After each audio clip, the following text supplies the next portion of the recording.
Hola, buenas tardes. Bienvenidos al estudio de Salmos. Bueno, pues hoy vamos a ver Salmo 24 y te pido que me acompañes a orar. Muchas gracias, Dios, porque eres tan bueno, que tú nos sigues hablando, tú nos sigues enseñando.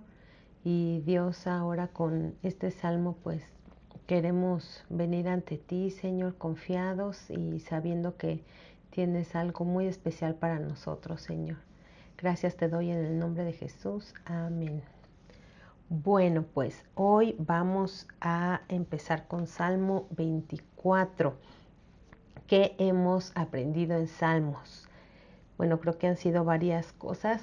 Hasta ahorita que llevamos 23 capítulos, hemos aprendido que son poemas, los salmos son poemas, que son himnos, que son oraciones, ¿verdad? Nos han enseñado los salmos a orar precisamente, poder conectar con el Señor. También hemos aprendido del carácter de Dios.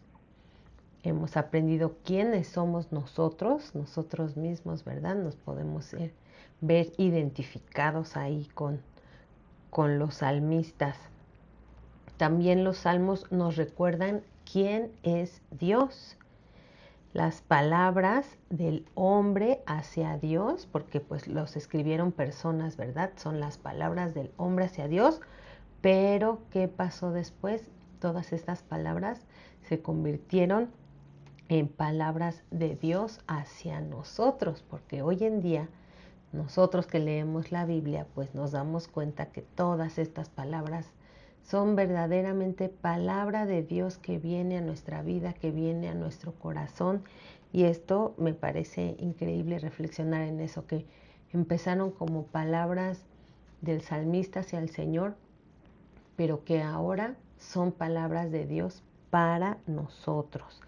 También Salmos es o se ha convertido en un lenguaje de oración, ¿sí? Cuando no tenemos palabras, no sé si te ha pasado, pero cuando no tienes palabras, de verdad que es una herramienta increíble venir a Salmos y ver estas oraciones, estas declaraciones que hacen los salmistas y ver que se puede convertir en una de mis oraciones y tomarla como que es mía y yo así orar al Señor. Entonces se ha convertido en esto, ¿verdad?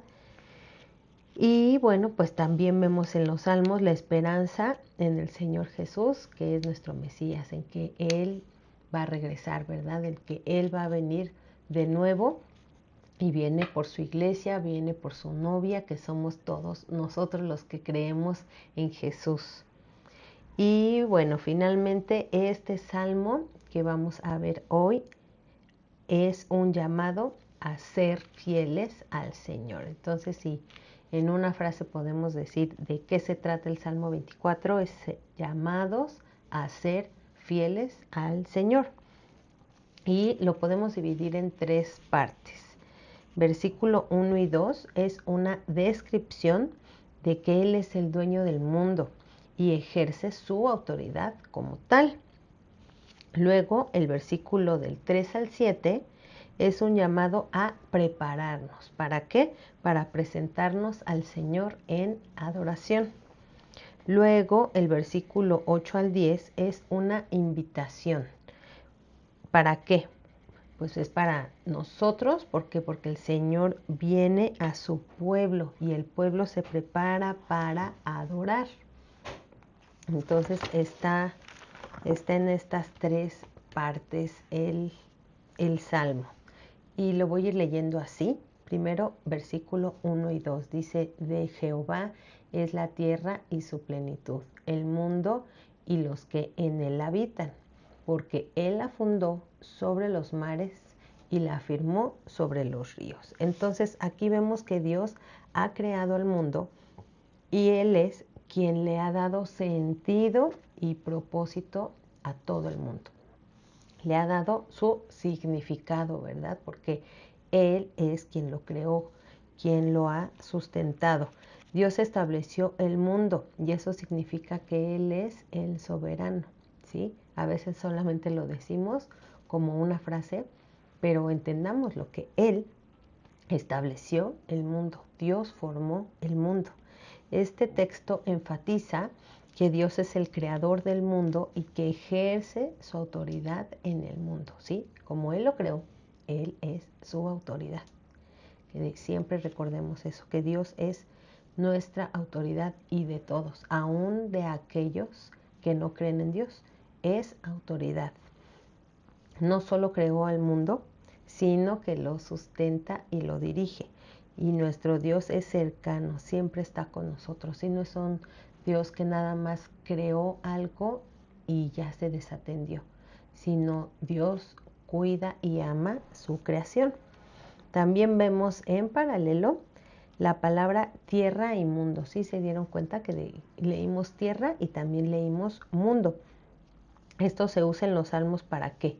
Para enfatizar o para ampliar de lo que se está hablando, ¿sí? Y bueno, vamos a ver algunos textos donde vemos este paralelismo también, ¿sí? En la Biblia. Y voy a buscar en Primera de Samuel 2:8 y lo voy a buscar en la Nueva Traducción Viviente. Primera de Samuel 2:8 dice: Él levanta al pobre del polvo y al necesitado del basurero.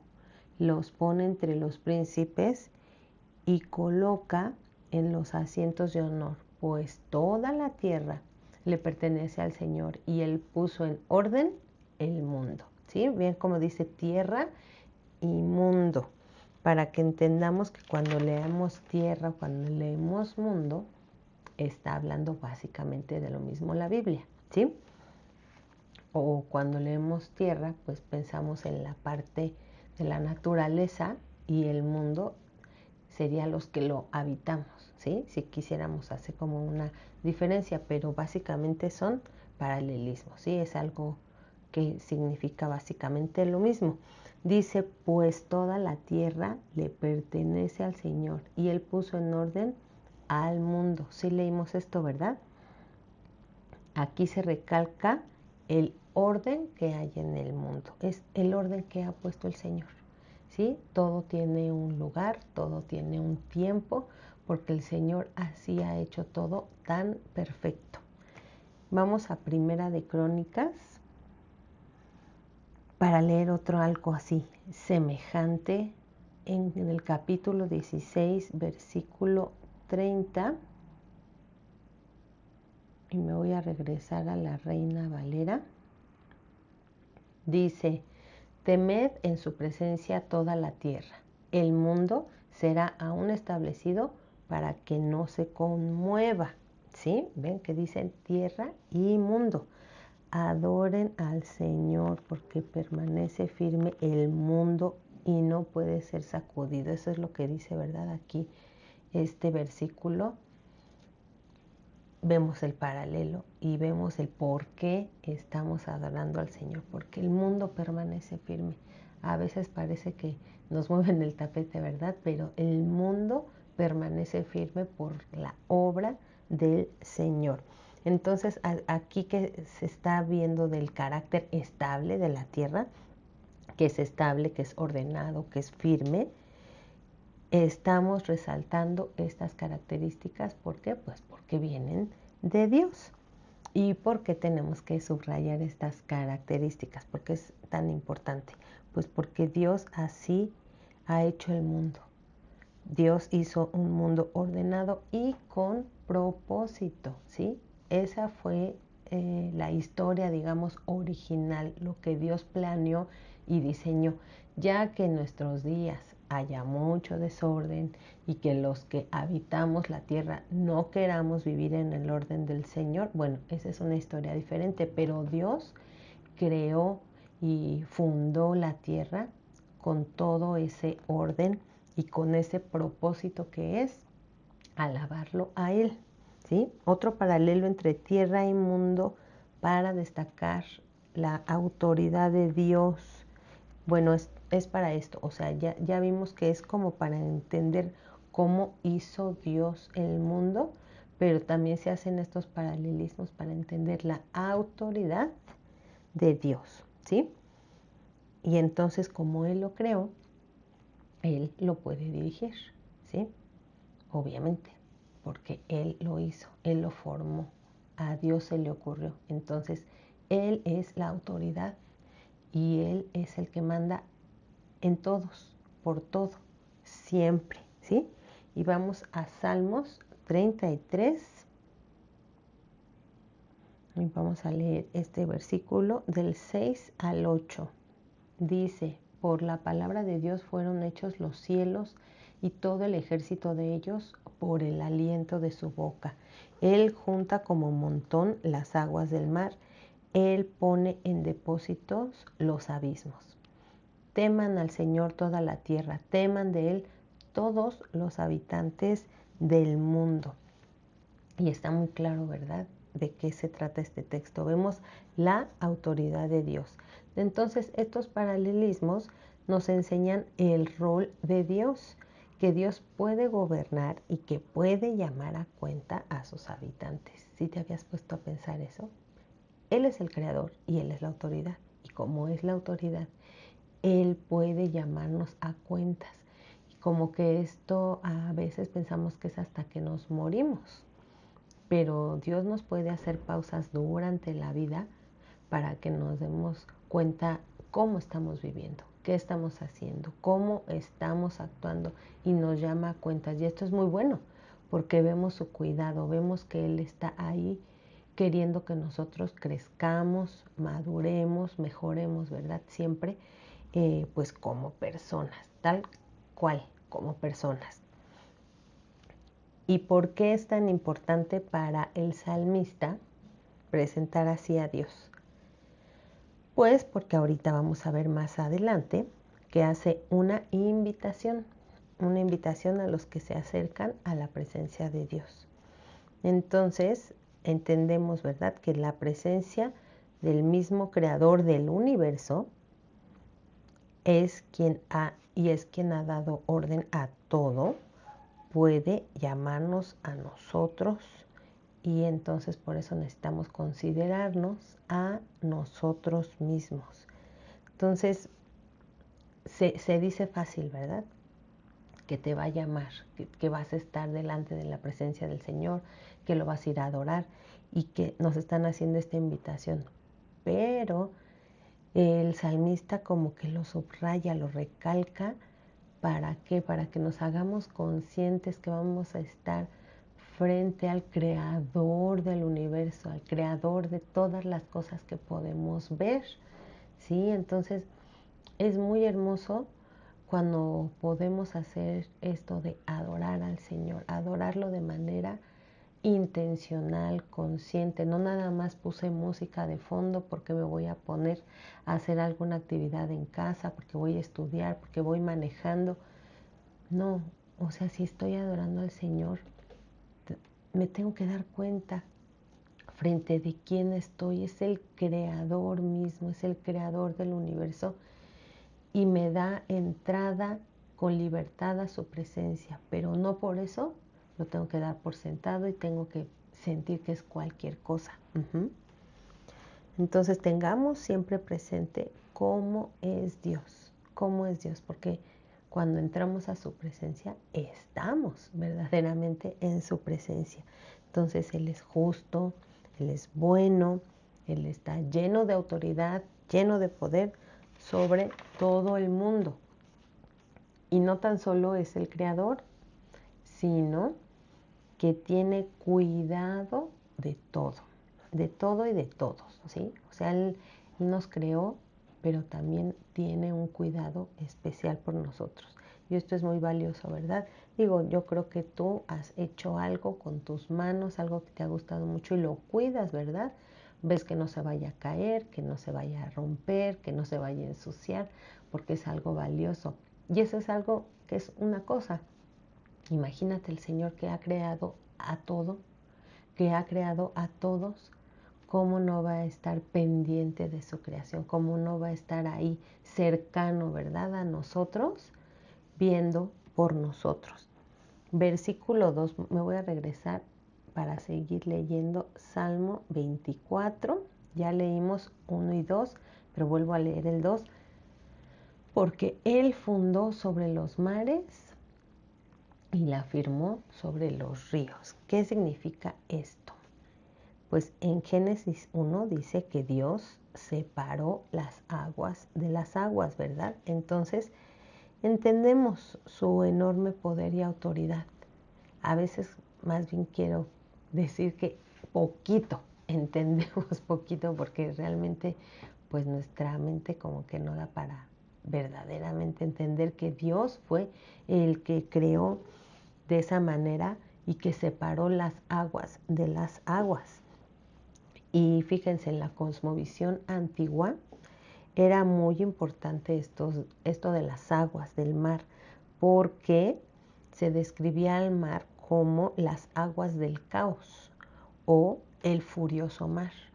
Digo, todos hemos visto al mar, que es tan majestuoso, y pues cuando estás en un lugar donde no hay olas, bueno, pues nada más ves la belleza, ¿verdad? Y lo inmenso, inmenso que es el mar, y tan bello. Pero cuando estás en lugares donde hay unas olas enormes, dices, wow, qué impresionante el ruido, ¿no? El sonido del mar. Verdaderamente sí, sí dices, esto es de respeto, ¿verdad? Entonces, en ese tiempo, por eso, cuando pensaban en un dios, pensaban también en esta parte de las aguas, ¿sí? Que los dioses fueran suficientemente poderosos como para que pudieran dominar, ¿verdad? O apaciguar el mar. Entonces, si eran verdaderamente poderosos, podían tener a raya el mar. Si no podían hacerlo, entonces era un dios como que muy débil, ¿no? Entonces, bueno, en el relato bíblico, el mundo no es el resultado de una guerra entre dioses, no. Y tampoco el mar es una fuerza opuesta a Dios, sino que fue Dios quien desde el principio, Él controló el mar y nada se le puede oponer. Por eso siempre vemos que se menciona esto en la Biblia, ¿verdad? Porque Dios es todopoderoso. Entonces el mundo es la creación de un Dios bueno y que está siempre pendiente de su creación.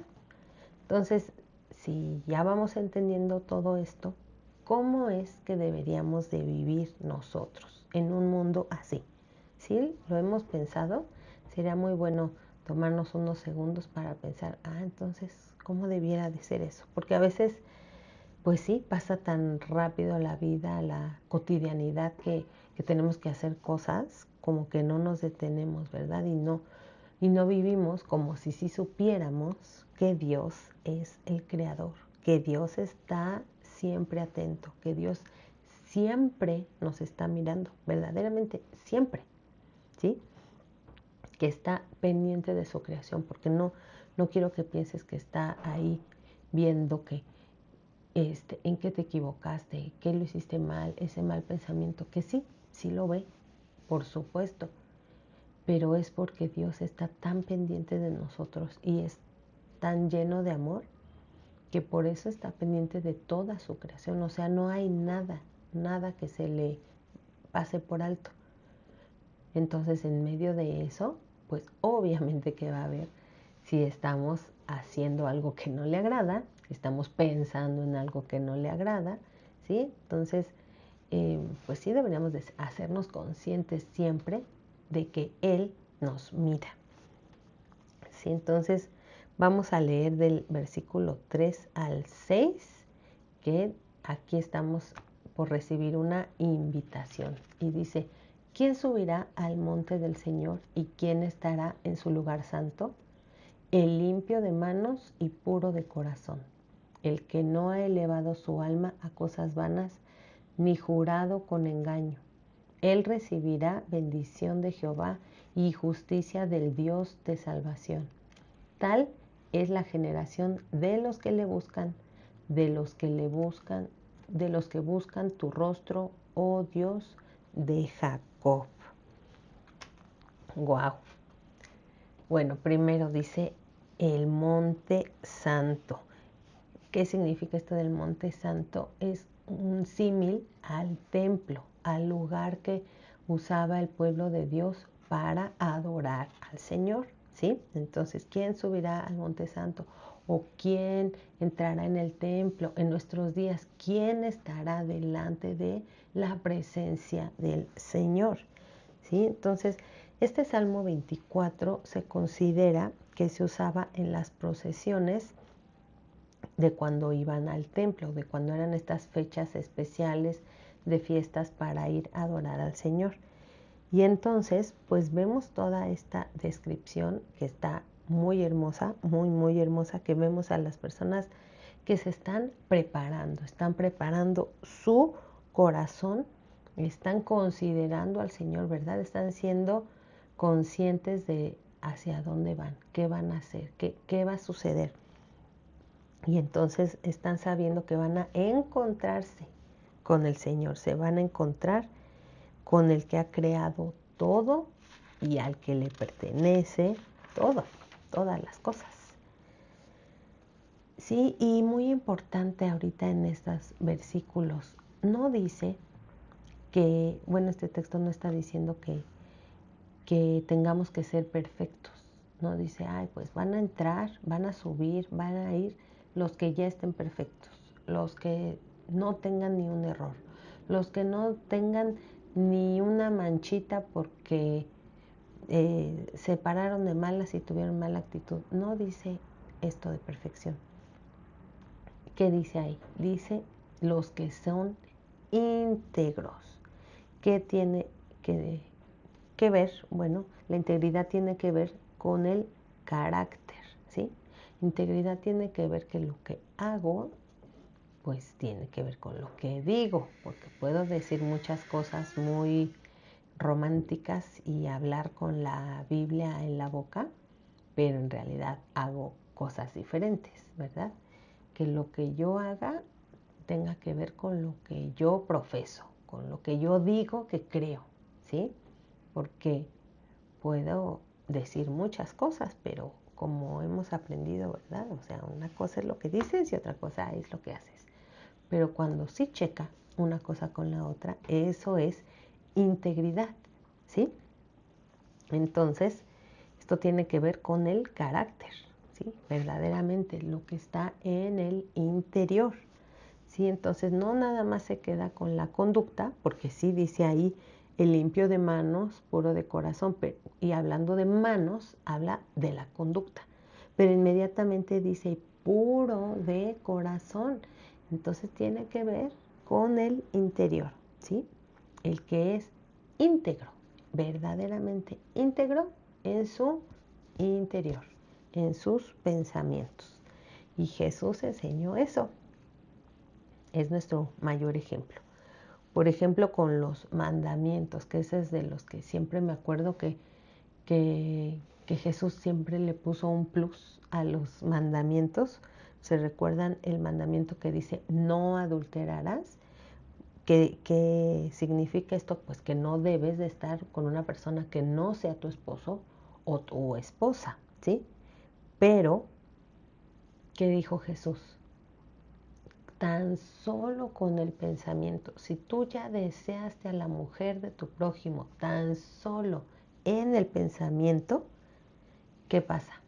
Ya pecaste, ¿sí? Entonces Jesús enseñaba esto de la integridad, del carácter, de la cuestión interna. No es lo que haces o lo que no haces, sino lo que piensas, la intención del corazón, de dónde viene, qué me está motivando a hacer o a no hacer algo, ¿sí? Entonces Jesús siempre nos puso la vara más alta, nos pidió algo extra, ¿verdad? Entonces, bueno, esto tiene que ver con la integridad, así es que este salmo nos invita a pensar en la obediencia en el corazón, ¿sí? Sí que seamos obedientes, pero primero, como ya hemos aprendido, a amar la voluntad del Señor y considerar quiénes somos nosotros mismos delante del Creador, ¿sí? considerar mis actitudes, considerar mis respuestas, mi estilo de vida, ¿sí? ¿Qué es lo que hago normalmente? Lo que es de diario, mi estilo de vida. A eso nos está llevando este salmo, a que consideremos cuál es estilo de vida, mi estilo de hablar, mi estilo de contestar, mis actitudes, que es lo de diario, lo de cada momento, ¿sí? En el 4 dice al final, el que no ha elevado su alma a cosas vanas, ni jurado con engaño, así dice, ¿verdad? Ni jurado con engaño. Entonces, otras versiones dicen elevado su alma a los ídolos, ¿sí? Están poniendo como sinónimo ahí a ídolos. Y los ídolos son algo vano, algo vacío, ¿sí? Cuando leamos la palabra vano es algo vacío, ¿sí? Así que la idea de vanidad en el Antiguo Testamento está muy relacionada con los ídolos. Eso apenas lo leí y me pareció muy interesante. Entonces podemos relacionar estas tres palabras: engaño, vano e ídolo. Es decir, que nuestra alma solamente se conecte con el Señor, ¿sí? Que no conecte con lo vano, que es lo vacío, ¿sí? Algo que no tiene valor o algo que es muy superficial, ¿sí? No conectar con los ídolos, ¿sí? Que hoy en día pues es lo más común. Cualquier ídolo puede ser el tiempo que pasas tras la televisión, el tiempo que pasas con tu celular, ahí dándole scroll. Otro ídolo puede ser tu trabajo, o puede ser el dinero, o puede ser una pertenencia, o hasta puede ser una persona, ¿verdad? Que amas y adoras tanto a esa persona que te desvives por estar con esa persona. Y puede ser desde un amigo, un novio, esposo, esposa, hijo, madre, padre, ¿sí? Cualquiera lo podemos poner en ese lugar de ídolo, ¿sí? Y tampoco conectar con el engaño. Entonces, es muy importante que nos demos cuenta cómo nos estamos conectando con los demás, con las cosas, con, pues, con el mundo en sí, ¿verdad? ¿Qué nos está diciendo aquí? Tenemos que conectar con el Señor para que tengamos todo en orden, que las cosas y las personas estén en el lugar indicado y no en el lugar de Dios, ¿sí? De hecho, el siguiente capítulo, el capítulo 25, así empieza, que dice, a ti, oh Jehová, Jehová, levantaré mi alma, ¿sí? Es conectarnos con el Señor. Así es que hoy con este capítulo 24 tenemos la oportunidad de examinar nuestro corazón. Versículo 5 dice, Él recibirá bendición del Señor y justicia del Dios de salvación. Entonces aquí está hablando de los que tienen una relación correcta con Dios, quienes se han examinado a sí mismos, ¿sí? Esa introspección que de repente necesitamos, ¿verdad? Bueno, creo que no de repente, sino más bien seguido. Necesitamos estar viendo hacia adentro cómo hablé, cómo contesté, cómo pensé, ¿verdad? A lo mejor no lo dije, pero ¿pensé bien o pensé mal? ¿Cómo estoy pensando normalmente? ¿Cómo estoy reaccionando? Y de verdad que si lo hacemos seguido, Dios nos ayuda todo momento a cambiar eso que está mal, que definitivamente tenemos que sacar de nuestra vida y poner lo que sí nos conviene, que es parecernos al Señor, ¿sí? Los que adoran a Dios de todo corazón, esto es lo que está describiendo el capítulo, los que adoran a Dios de todo corazón, ¿sí? Que no es religión externa, ¿sí?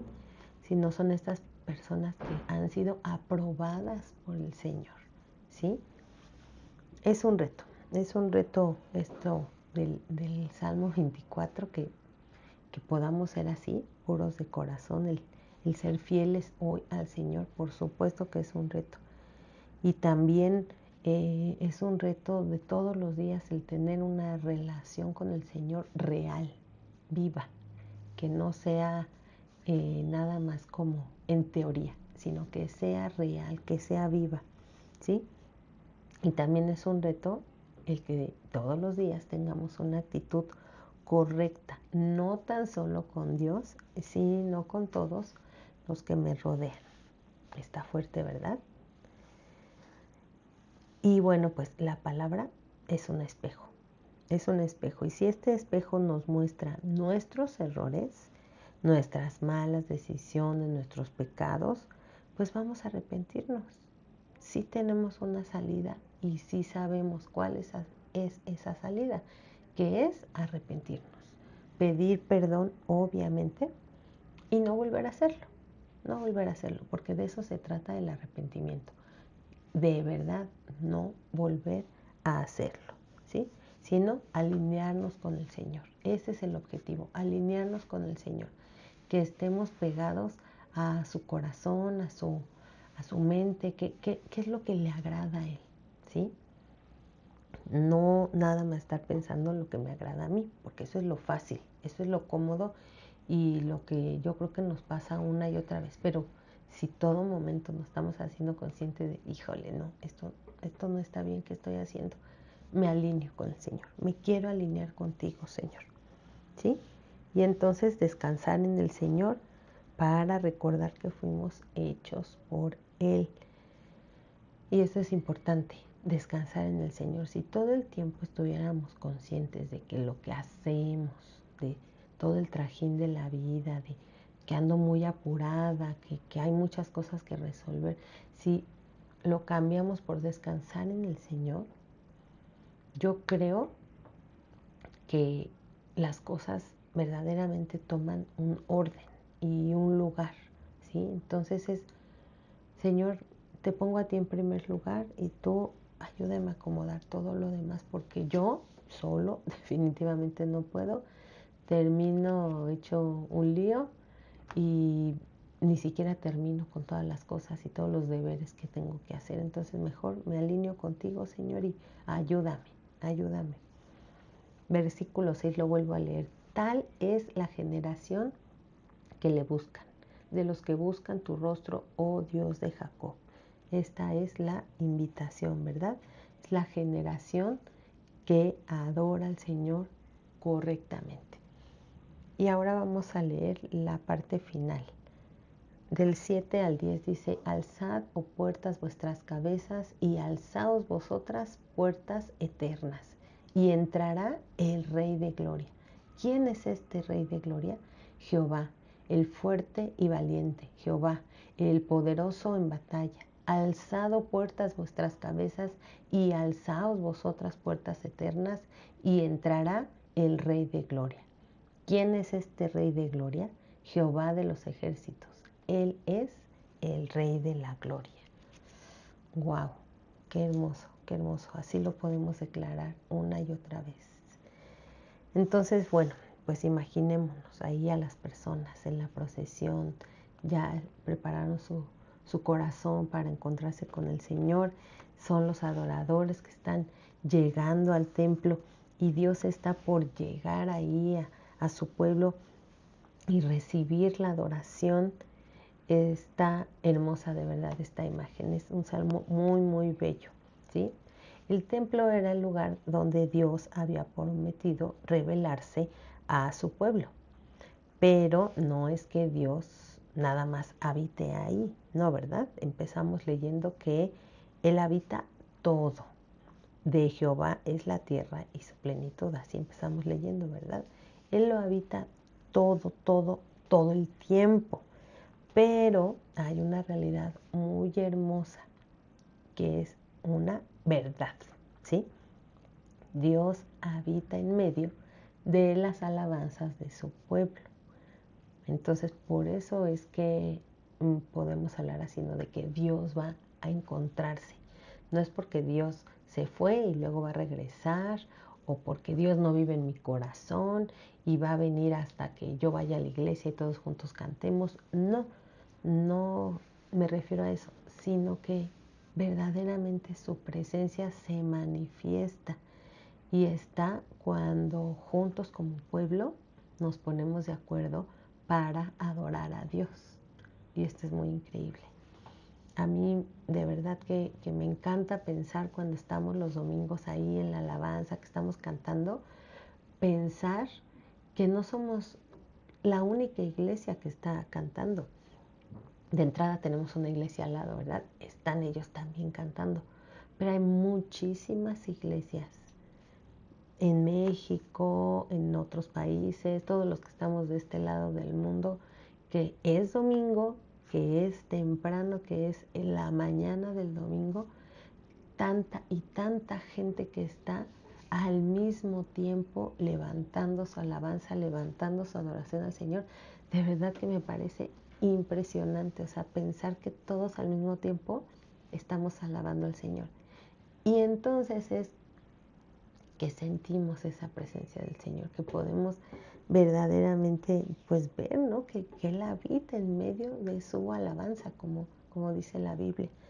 Entonces, pues así es como estamos viendo esta escena en el Salmo 24. ¿Sí? Entonces, Dios está con quien lo adora de verdad. Y bueno, hoy en día el templo no es un edificio, ¿verdad? No es un edificio, sino que somos nosotros, somos el pueblo del Señor, cada uno de nosotros. Cuando estamos solitos por aparte, que te vas solo a tu escuela, que te vas solo a tu trabajo, ahí está el Señor. Pero cuando te juntas como pueblo, ahí está el Señor. Y cuando muchas iglesias, por ejemplo, se juntan y somos una parte más grande del cuerpo del Señor, somos el pueblo de Dios, ¿sí? Y todos los cristianos en el mundo somos el pueblo de Dios, ¿sí? Entonces, sí es un poquito complicado pensar así de que, pues como que nada más una iglesia de que son 50 personas es el pueblo, si en realidad es todos los cristianos del mundo. Pero es como en el cuerpo las células, ¿sí? Entonces nos podemos ir, por ejemplo, un dedito, todo lo que tiene, cuántas células tiene, las venas, la sangre, la piel, la uña, células que hacen piel, células que hacen uñas, o sea, hay muchísimas cosas en una partecita del cuerpo. Entonces, por eso podemos decir que somos el pueblo del Señor. Espero que me haya explicado, pero entonces somos nosotros, ¿verdad? Ya no está el Señor representado nada más en ese edificio, en el templo o como leíamos en el Monte Santo, sino que somos nosotros y todos juntos nos ponemos de acuerdo para adorarlo. Y ahí es cuando Dios se manifiesta. Sí, también se manifiesta uno a uno cuando estás tú solo en tu cuarto, poniéndote ahí a cuentas con el Señor, adorándolo, postrándote, verdaderamente abriendo tu corazón. Por supuesto que se manifiesta el Señor. Pero en este salmo nos está describiendo esto, de cuando es un conjunto de personas, cuando todo el pueblo se pone de acuerdo para adorar al Señor, ¿sí? Y bueno, entonces, así como recapitulando, este salmo nos recuerda que hay un rey, que es lo que acabamos de leer. Hay un rey. Tenemos un rey nosotros, ¿verdad? ¿Y quién? Pues el rey de la gloria. Y ese es Dios, es Jesús. ¿Sí? Jesús ha vencido al pecado, a la muerte y ha prometido volver. Y eso es verdaderamente hermoso, ¿sí? Y es una verdad que estamos leyendo en este salmo, ¿sí? También vimos que Dios no es lejano, sino que está pendiente de nosotros. El mundo y la tierra en sí no funciona sola, sino que Dios la dirige y la sustenta. No está todo en automático, no sale el sol y se mete el sol y vemos la luna y el mar está en su lugar y no se desparrama por todo lugar. No, todo tiene un orden porque Dios está pendiente de su creación. Y también aprendimos que tenemos esta invitación de ser parte de una generación que le busca, ¿sí? Que busca su rostro, que quiere estar en la presencia de Dios, que quiere adorar y que quiere estar como comunidad adorando al Señor. ¿Qué significa esto? También lo vimos, pureza en el corazón, pureza más no perfección, ¿sí? No necesitamos ser perfectos, lo que tenemos que ser es íntegro, ser puros, ¿sí? La integridad de nuestro carácter, un carácter transformado por el Señor, que estamos en ese proceso, pero se tiene que notar ese proceso, ¿sí? Transformados por el Señor. Humildad y reverencia, ¿sí? Humildad y reverencia a Dios, que nos lleva a hacer ¿qué? Pues nos lleva a amar a los demás, ¿sí? Y también estuvimos en este capítulo invitados a ser fieles, como lo vimos al principio. El resumen de todo este capítulo es invitados a ser fieles. Si yo conozco al Señor, si yo creo en Él, me mantengo fiel, me mantengo firme, me mantengo en su palabra, me mantengo en su camino, ¿sí? Señor, voy a ser fiel porque tú has sido mucho más fiel. A veces yo he fallado, a veces yo he quitado mis ojos de ti, a veces yo me he salido del camino, pero tú has permanecido fiel. Entonces yo correspondo a eso, ¿verdad? Yo voy a seguir siendo fiel, voy a seguir siendo fiel. Y es muy, muy hermoso ver esto en este salmo, que nos recuerda estas cosas que son vitales, vitales para nosotros como cristianos, el hacer recuento, ¿verdad? De cómo estamos haciendo y de que el Señor está pendiente de nosotros. Entonces, pues vamos a orar para despedirnos. Gracias, Padre, eres muy bueno. Gracias por enseñarnos hoy tu palabra y gracias, Dios, porque el poder leer tu salmo, Señor, llena de gozo, llena nuestro corazón, Señor, de tu amor y de tu paz. Muchas gracias te doy en el nombre de Jesús. Amén. Que Dios te bendiga.